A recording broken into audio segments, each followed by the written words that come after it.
Eu vou mostrar agora para o nosso povo, preste atenção sobre o tema do Papo Reto hoje. Eu quero abrir mostrando esta figura que é um grande ícone de Hollywood. Já faleceu. Dá uma olhadinha aí, ó.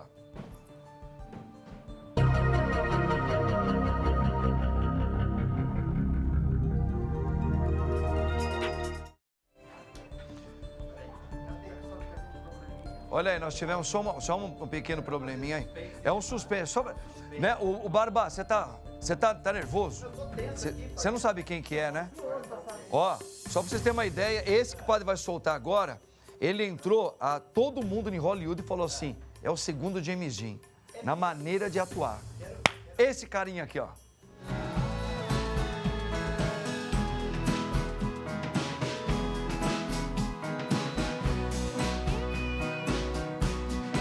Ele fez 24 horas de Le Mans, olha lá, Papillon, ok? Ele fez junto com aquele outro grande ator, eu esqueci o nome agora, fez faroestes assim famosíssimos, ou seja, um grande ícone.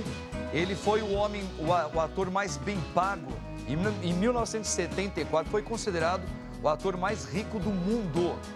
Suas atuações eram de arrepiar. Olha só, dá uma olhadinha. Era considerado um homem que não precisava de dublê. Adorava carros de corrida. Olha lá, Barba, olha só a fera, ó. Fã de automóvel e também motocicletas. Teve mais de 100 tipos de motocicletas. E olha só, ele dispensava todos os dublês. Muitos atores da sua época queriam imitá-lo. Olha só, Paul Newman e tantas outras feras eram fãs dele. Por que o padre mostrou esse grande artista que faleceu com apenas 50 anos de idade? Muito novo. E ele adquiriu um câncer. Ele não ia no médico nunca, né? Então, quando ele descobriu que ele estava doente, ele falou assim, eu não vou mais no médico. Eu vou tratar do meu jeito, porque ele achava que ele ia ser curado. Infelizmente, não foi da maneira dele. Por isso, sobre o assunto de hoje, muitas pessoas têm medo de ir no médico, não foram ou não deu para ir. E nós estamos passando uma fase terrível hoje de pessoas que estão tendo outros problemas por causa da pandemia, que não é o Covid-19 não. Dá uma olhadinha nesse VT aqui, ó.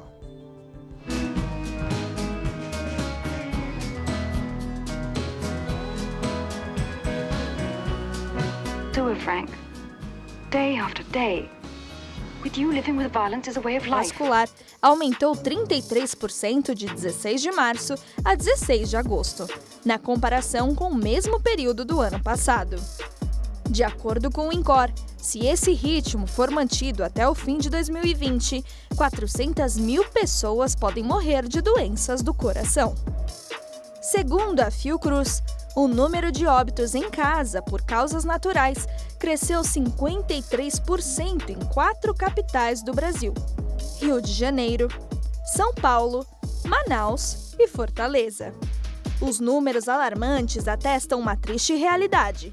As pessoas deixaram de fazer acompanhamento médico regular de doenças crônicas, suspenderam exames por medo de ir a laboratórios de hospitais e, o mais grave, não buscaram ajuda apesar de apresentarem quadros graves de mal-estar em casa.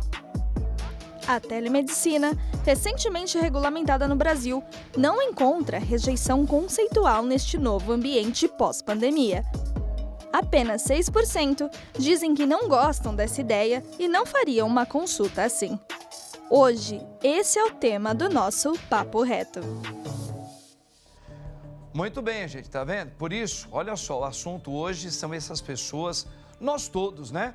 Que precisávamos fazer as nossas rotinas médicas e quantas pessoas com problemas cardiovasculares, problemas de coração, pessoas com problemas diversos de outras patologias que não puderam ir no médico e hoje está pipocando casos seríssimos. Por isso, para conversar conosco a respeito desse assunto, eu tenho a alegria de ter aqui hoje, na bendita hora, a doutora Nicole Queiroz, que é cardiologista, médica pela Universidade de Mogi das Cruzes. Vamos ver aqui. Nicole, está ouvindo o padre? Boa tarde. Bença, padre, boa tarde. Deus abençoe, minha jovem querida médica, estamos juntos. Nicole, que alegria primeiramente falar com você. Para nós é uma honra ter aqui uma médica, cardiologista, conversando um pouquinho com a gente sobre um assunto que a senhora já deve ter percebido. A gente fez a abertura com dois assuntos aí. Essa questão de não poder ir no médico. Nós, no mundo inteiro e mais excepcionalmente aqui no Brasil, ficamos durante praticamente 6 meses proibidos de sair de casa, só era para ir para o médico em casos excepcionais. E muitas pessoas que já traziam outros tipos de patologias, de enfermidade, não foram buscar os médicos, até porque os hospitais estavam muito lotados. E hoje nós estamos vendo casos extremos de pessoas que também estão entrando em óbito com problemas de coração, morreram em casa ou piorou a situação. Doutora, isso daí é uma realidade que todos nós estamos vivendo. Como que nós podemos assistir isso e trabalhar isso hoje? A primeira orientação é que todos regressem e voltem aos seus médicos imediatamente. Quando a gente pede para sair só em casos essenciais, eu quero dizer que você que tem pressão alta, colesterol alto, você que está com a dor no peito, está com palpitação, você é um atendimento essencial.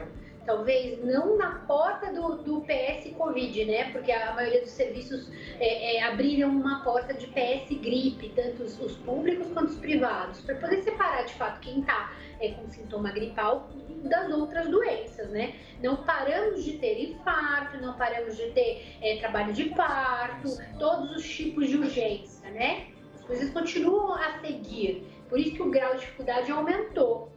A gente tem uma doença que a gente não conhece, que a gente não sabe tratar, que não tem vacina, além de todas as doenças que a gente já tinha. Então, se você tem alguma doença e usa medicação, você não pode deixar de ir no seu médico. Sim, sim. É a primeira coisa. Agora, mas a gente também percebeu, por exemplo, sempre estava aberto para muitos médicos, estavam fazendo consultas online, né? Já estavam fazendo, mas a gente percebeu que o povo brasileiro, etc., não optou muito para fazer essas consultas online. Mas elas são seguras? Elas têm o mesmo presságio de valor do que uma pessoa que vai diretamente no consultório? Ela é muito boa para triagem. Para eu ver um exame que o senhor já fez, para a gente conversar dos primeiros sintomas, para orientação. Nada vai substituir o toque. O exame físico, né? A clínica é soberana. 70% das vezes eu resolvo com consulta, com atendimento. Então, ela é uma ferramenta de apoio. A maioria dos consultórios como o meu, pessoas que atendem minha especialidade ou de doenças crônicas como eu, tem uma agenda especial, com horário espaçado, com ambiente arejado, com álcool gel. Então, todo mundo se adequou. Eu sei que muitas pessoas não gostam de internet. Eu confesso, padre, que eu sou uma delas. Eu tenho dificuldade de achar normal. Eu gosto de examinar, eu gosto de pegar, eu demoro, minhas consultas são longas, eu pergunto de tudo. Isso é um perfil médico, né? Sim. Perfil de ser. Então, eu mudei minhas agendas. Eu aumentei meu horário de trabalho, passei a minha carga e acho que 99% dos meus colegas também. Então, assim, inacessíveis não estamos. Sem médicos não estamos. Eu sei que a rede pública deu uma desacelerada grande no atendimento e na absorção desses doentes. E compreendo que faz impacto nesses números, dessas pessoas que evoluiu 14% de morte domiciliar, mais de 30% aumento de infarto. Eu acredito que não foi só o medo da pessoa procurar, e sim a falta do médico na rede pública. É importante estreitar cada vez mais a sua relação com o seu médico. Não importa se ele é do SUS, se ele é do comunismo, ele é particular. É importante que você tenha um elo de contato, seja assistente social do SUS, seja secretária no consultório, mas não deixar de ter esse... Doutora, muito bem, olha só, é muito importante tudo isso que a senhora está falando, né? Porque realmente o povo, eu mesmo, se eu for procurar um médico hoje, eu quero ir pessoalmente para que o médico faça isso como a senhora trabalha, de poder, se precisar, nos examinar na hora, colocar a mão, ver, não só online. Eu acredito que a maioria do povo aqui no Brasil também tem o mesmo pensamento que o nosso. Por isso que não foi utilizar também as redes sociais, até porque muita gente também não conhece. Agora, eu quero deixar, a senhora mais ou menos já respondeu um pouco, mas a gente sabe que teve muitos casos de ansiedade, ainda tem, mas já até diminuiu um pouquinho, a ansiedade por causa do Covid-19, as pessoas estavam muito apreensivas. A senhora como cardiologista, os casos de infarto, a senhora já falou, por falta de médicos que existem em muitas redes, mas os infartos aumentaram nessa época também. Agora, antes da senhora responder, eu quero que a senhora vai responder já para nós, eu vou fazer um merchanzinho e deixa na manga aí para a senhora responder já. Se aumentou o caso de infartos nesta época da pandemia, tá bom, doutora? Só um minutinho. Muito bem. Olha aí, gente. Gente, olha aqui, o padre está conversando com a doutora Nicole. Doutora Nicole, então vamos lá.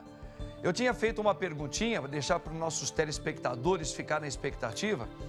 Se a senhora, como cardiologista, como médica, se a senhora percebeu que durante esse tempo da pandemia, por causa dessa ansiedade, aumentaram os casos, por esse motivo de ansiedade, de infarto, ou não? Ou estava assim dentro daquilo que a senhora conhece, dentro da mesma proporção?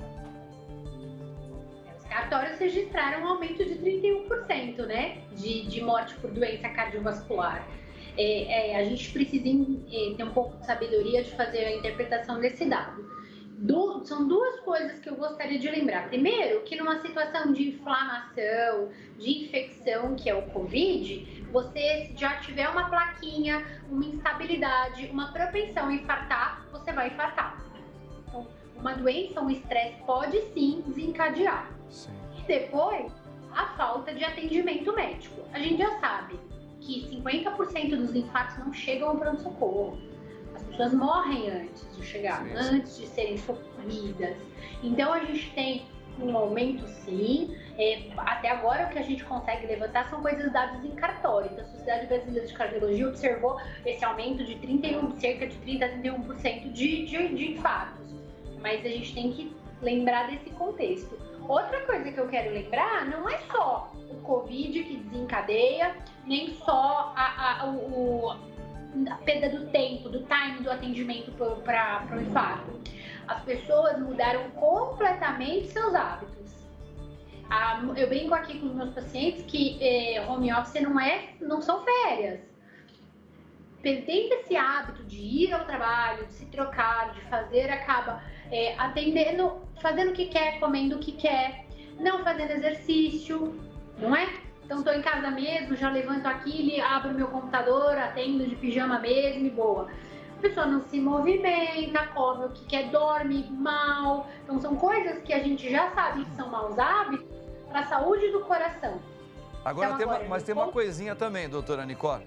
Muitas pessoas, eu confesso para a senhora também que eu vou muito assim por uma necessidade, mas ninguém gosta de ir em médico para fazer exames. Agora, a gente sabe que a grande maioria das pessoas, pelo menos eu falo pela minha geração, por muitas pessoas que eu conheço, muita gente evita de ir porque tem medo de fazer exames, porque vai falar, eu vou fazer exame, olha só, eu sei que não é assim, se eu for fazer exames, eu tenho certeza que o médico vai falar para mim que eu tenho alguma coisa, aí eu vou ficar doente de verdade.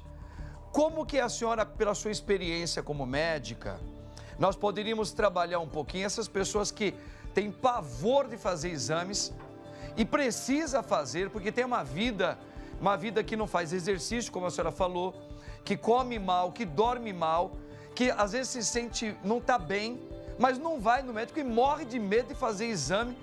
O que a senhora diria com a sua experiência? Gente, até eu tenho medo. Toda vez que eu vou passar em consulta médica, minha pressão sobe e minha pressão é baixa. Então, assim, eu noto isso. A gente tem medo e brasileiro é muito viciado em trabalho. Mulheres, então, primeiro a família, depois a si mesma. Então, lembre-se que se seu corpo não está bem, você não vai conseguir desempenhar as suas atividades. Eu compreendo como médica, como empresária, como dona de negócio, eu tenho do meu consultório, que a gente tem conta para pagar, que a gente fica desesperado, que caiu o movimento, que a gente está trabalhando menos, mas eu compreendo que se eu não estiver vivo, eu não tenho conta para pagar. Então eu preciso ter sabedoria para equilibrar e equalizar as coisas. E eu sei que o meu corpo é meu templo, minha morada, então eu primeiro preciso me cuidar para poder ter uma vida boa e abundância, não é, padre? Claro que sim, até porque a gente colocou no primeiro VTzinho, acho que a senhora deve ter visto, um grande artista, muito conhecido, Steve McQueen. Era um cara que ele viveu inteiramente para o trabalho dele, depois para a família dele. Ele gostava muito de esportes, porém o esporte dele era dirigir carros e motos. Mas ele não ia no médico de jeito nenhum. E olha só o que aconteceu, né? Ele teria um futuro para frente maravilhoso, né? E com apenas 50 anos, ele acabou falecendo porque ele não ia no médico, não é isso? E a gente também teve aquele rapaz que era o Bussunda, não é isso? O Bussunda? Lembra do Cacete e Planeta? Também morreu com problemas cardíacos porque não ia no médico. Olha só. A doença que mais mata nesse país ainda é a hipertensão, gente. Doenças de causas cardiovasculares. Olha aí. Não pense que hipertensão é uma coisa simples. Eu tenho pressão alta, o que pode acontecer? Você pode infartar, você pode ter um derrame, você pode ter insuficiência cardíaca, insuficiência renal, insuficiência periférica, tipo perder braço, mão. Não é uma coisa besta. Ficar cego, que tem de retina. Então, são coisas que a gente resolve 90% com medicação simples. Sim. É muito difícil a gente não conseguir conduzir uma hipertensão, porque ela é multifatorial, então a gente orienta mudança de estilo de vida, dieta, medicação, e as coisas ficam bem. Sim. Agora, se você não se cuida, você não toma seu remédio, você não vê seu médico, aí não adianta. Eu brinco com os pacientes que não adianta vocês virem me ver, se é só para me ver, tira foto comigo. Tem que tomar remédio. É verdade. Agora, doutora, olha que pena, olha, a nossa conversa tá tão legal, né? A senhora fala muito bem, a gente percebe, a senhora é bem nossa, bem humana, né? Você fala, eu também tenho medo de médico, mas precisa, porque a gente pode evitar tantas coisas. Mas olha só, eu agradeço por demais a sua presença valiosíssima nessa tarde. Tenho certeza que o seu recado como médica, para muitos telespectadores que estão nos assistindo agora, já está despertando uma consciência nova. Eu agradeço muito e até a próxima, se Deus quiser, doutora Nicole. Deus abençoe, viu? É isso aí. Olha aqui, que bacaninha, né? Doutora Nicole, você viu ela falando da importância, a gente morre de medo de ir no médico, mas é melhor ir, a gente precisa fazer exames, né? E a gente também tem fé em Deus. Então, junta a necessidade com a fé e vamos para frente.